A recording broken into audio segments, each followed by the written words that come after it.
Hello दोस्तों, कैसे हैं आप?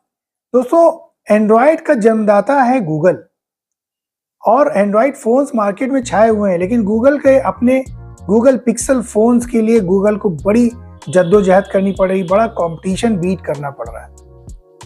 अभी तक गूगल पिक्सेल के सीरीज़ 8 तक के फ़ोन्स लॉन्च हो चुके हैं, लेकिन मार्केट में जो धूम मचानी चाहिए थी, वो ऐसी धूम नहीं मचा पाया है गूगल। गूगल ने अभी रिसेंटली अपनी 9 सीरीज़ लॉन्च की है, पिक्सेल 9, और ये सीरीज़ जो है वो काफ़ी पॉपुलर होनी चाहिए क्योंकि इसमें ऐसी चीज़ें दी हैं और एआई पर इतना वर्क किया है जो शायद अभी तक किसी फ़ोन पर अवेलेबल नहीं है। गूगल ने यहाँ तक खुद ये क्लेम किया है कि ये अब तक का सबसे बेहतरीन कैमरा फ़ोन होने वाला है। तो गूगल पिक्सेल 9 सीरीज़ में 4 फ़ोन लॉन्च किए हैं गूगल ने। Google Pixel 9, Google Pixel 9 Pro, 9 Pro XL और गूगल पिक्सेल 9 फोल्ड। चारों में से मैं आज आपको पिक्सेल 9 प्रो एक्सेल के बारे में डिस्कस करने जा रहा हूं। दोस्तों, कैमरे के साथ एआई के फीचर्स को किस तरह से मर्ज किया है इस फोन में, ये बहुत ही बेहतरीन है। कैमरे के साथ किसी भी एआई फीचर को अभी तक किसी फोन में इतना अच्छा मर्ज नहीं किया गया। आप कैमरे को यूज करेंगे जब इमेज वगैरह, जो भी आप इमेज या वीडियो लेंगे, उसमें एआई का यूज करके किस तरह से आप फोटो को एडिट कर सकते हैं और क्या आउटपुट निकाल सकते हैं, ये वाकई में बहुत ही इंप्रेसिव है इस फोन में। बिल्ड क्वालिटी की बात की जाए तो 200 ग्राम से थोड़ा ऊपर का ये फोन है, काफी बल्की है और हैवी है, लेकिन इसका जो फील है, इन हैंड फील, वो वाकई बहुत इंप्रेसिव लगता है।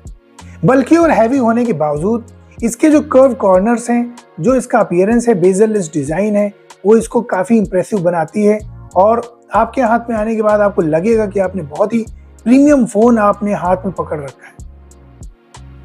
प्रोटेक्शन की बात की जाए तो कॉर्निंग गोरिल्ला ग्लास विक्टस 2 का प्रोटेक्शन बोथ साइड आपको मिलेगा, तो प्रोटेक्शन के मामले में तो कहीं से भी कमजोर नहीं है। अगर आईपी रेटिंग की बात की जाए तो IP68 की रेटिंग है, तो पानी में चला जाए तब भी कोई प्रॉब्लम नहीं है, तो सेफ फोन माना जा सकता है। बिल्ड क्वालिटी की बात की जाए तो ये पूरी तरह से सेफ है और बहुत ही मजबूत फोन है। अब डिस्प्ले की बात की जाए तो 6.8 इंच का डिस्प्ले आपको एक्सेल में मिलेगा और QHD प्लस डिस्प्ले है, LTPO एमोलेड डिस्प्ले है और इसको इन्होंने एक्वा डिस्प्ले करके नाम दिया है कंपनी ने। बहुत ही ब्राइट डिस्प्ले है। इसमें जो HDR है वो 200 निट्स का है और जो पीक ब्राइटनेस है वो 3000 निट्स की है। तो ब्राइटनेस के मामले में तो इस फोन ने काफी माइलस्टोन एक स्टैब्लिश कर दिया है। बहुत ही ब्राइट डिस्प्ले होने वाला है। HDR इतना ब्राइट निकल के आएगा, आप जब मीडिया स्ट्रीमिंग करेंगे तो आपको बहुत ही बेहतरीन और बहुत ही क्लियर अपीयरेंस मिलेगा जो कुछ भी आप देख रहे होंगे।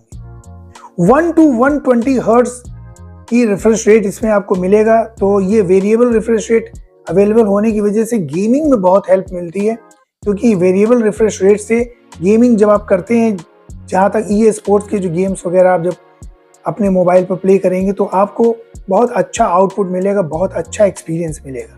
अब कैमरे की बात की जाए तो ट्रिपल कैमरा सेटअप इसमें दिया गया है और 50 मेगापिक्सल और 48 मेगापिक्सल के 2 कैमरे हैं। जो 50 मेगापिक्सल का कैमरा मेन कैमरा है वो सैमसंग का ISO सेल GNK का कैमरा दिया गया है और ये काफ़ी इम्प्रूव्ड है, सोनी का नहीं दिया गया है। सैमसंग का कैमरा यूज़ किया गया है जो कि कलर कॉम्बिनेशन और इमेज सेंसिंग में ज़्यादा बेहतर अपीयरेंस, ज़्यादा बेहतर आउटपुट आपको देगा। 48 मेगापिक्सल का टेलीफोटो कैमरा दिया गया है जो कि सोनी के सेंसर्स के साथ अवेलेबल है और 48 मेगापिक्सल का अल्ट्रा वाइड कैमरा दिया गया है। तो कैमरे जो हैं वो बहुत ही ज़बरदस्त हैं। सोनी IMX858 के लेंस दोनों में पड़े हुए हैं, तो जो भी इमेज और वीडियो आउटपुट आपको मिलेगा वो आप समझ सकते हैं कि बहुत ही बेहतरीन होगा। टेलीफोटो में OIS का सपोर्ट देकर इन्होंने जो जूम कैपेबिलिटी है और जो शेकी इमेज आती है जूम करने पर, वो बहुत अच्छी आएगी। शेकी इमेज नहीं आएगी, आप जब जूम करेंगे तब भी आपको इमेज बहुत स्टेबल मिलेगी। अब जैसा मैंने आपको स्टार्टिंग में बोला कि कैमरे के साथ AI का बहुत अच्छा यूज किया गया है इसमें, तो यहाँ पर मैजिक इरेजर नाम का एक टूल यूज किया गया है। जब आप कोई फोटो लेते हैं, कोई इमेज लेते हैं, तो वहाँ पर अगर कुछ आप हटाना चाहते हैं तो आप इरेजर से इरेज करेंगे तो इरेज करने के बाद वहां पर कोई मार्क नहीं आएगा। एआई क्या करेगा, उस जगह को फिल कर देगा उसके बैकग्राउंड से मिलता जुलता। कोई ये नहीं बता पाएगा कि यहाँ पर पहले से कुछ था और उसको हटाया गया। ये बहुत ही जबरदस्त है, बहुत ही इम्प्रूव्ड एआई फीचर है जो कैमरे के साथ इन्होंने मर्ज किया है। एक दूसरा फीचर है ऐड मी का, ये बहुत ही इंप्रेसिव है, मुझे बहुत ही स्पेशली ये फीचर ज़्यादा अच्छा लगा।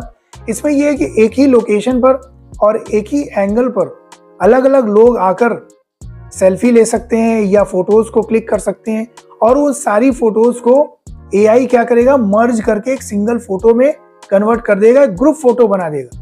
आप ये नहीं जान पाएंगे कि ये इन सब लोगों ने अलग अलग फोटोज ली हैं। तो फोटोज अब ऐसी बन गई है कि आप देख क्या रहे हैं और एक्चुअल क्या है तो कहना बड़ा मुश्किल होता जा रहा है। एआई की वजह से फोटोज बहुत ज़्यादा इम्प्रूव्ड और इन्हांस हो गई हैं।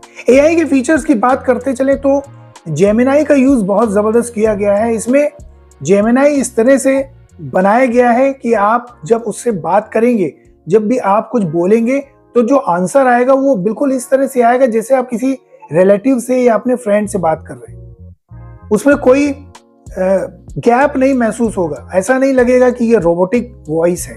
जब आप बोलेंगे, क्वेश्चन पुटअप करेंगे, आंसर बिल्कुल स्मूथ वे में आएगा।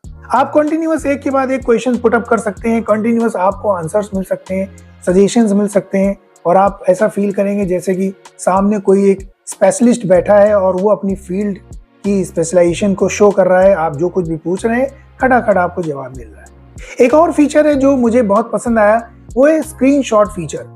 स्क्रीनशॉट तो हम सभी लेते हैं, लेकिन यहाँ पर होता क्या है कि स्क्रीनशॉट लेते लेते पूरे फ़ोन में बहुत सारे स्क्रीनशॉट्स हो जाते हैं और अगर कोई पीछे का स्क्रीनशॉट हम देखना चाहते हैं तो उसको ढूंढना पड़ता है और कभी कभी हमें नहीं भी मिलता है। ऐसे में स्क्रीनशॉट को आप लिटरली सर्च कर सकते हैं। आप टाइप करिए जो भी स्क्रीनशॉट आपने लिया था, अगर आपने उसकी डिटेल आपने टाइप कर दी है तो आपको वो स्क्रीनशॉट अपने आप सर्च करके फ़ोन दे देगा और यहाँ तक कि आपको ये भी मेंशन करेगा कि ये स्क्रीनशॉट आपने कहाँ से लिया था, किस वेबसाइट से लिया था या किस सोर्स से लिया था।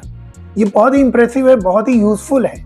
इसके अलावा पिक्सल स्टूडियो की हेल्प से आप वॉलपेपर डिज़ाइन तो कर ही सकते हैं। वॉलपेपर डिज़ाइनिंग में भी बहुत ही इंप्रूवमेंट है। वॉलपेपर आप बहुत ही बेहतरीन बना सकते हैं जो कि आप इमेजिन भी नहीं कर सकते। एआई की हेल्प से आप बहुत अच्छे वॉलपेपर्स क्रिएट कर सकते हैं। कनेक्टिविटी की बात की जाए तो 5G के 18 बैंड्स को ये सपोर्ट करता है।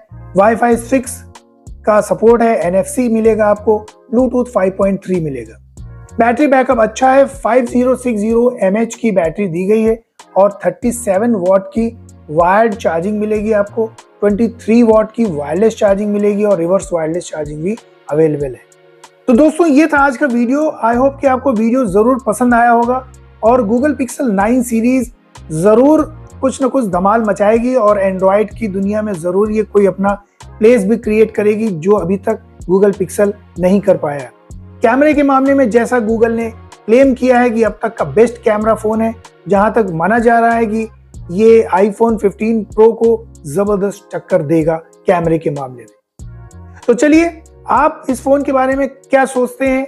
आप ये फ़ोन लेंगे या नहीं? या वीडियो आपको कैसा लगा कमेंट ज़रूर करिएगा। पसंद आए तो वीडियो लाइक करिए, अपने दोस्तों में शेयर करिए और चैनल को ज़रूर सब्सक्राइब करिएगा।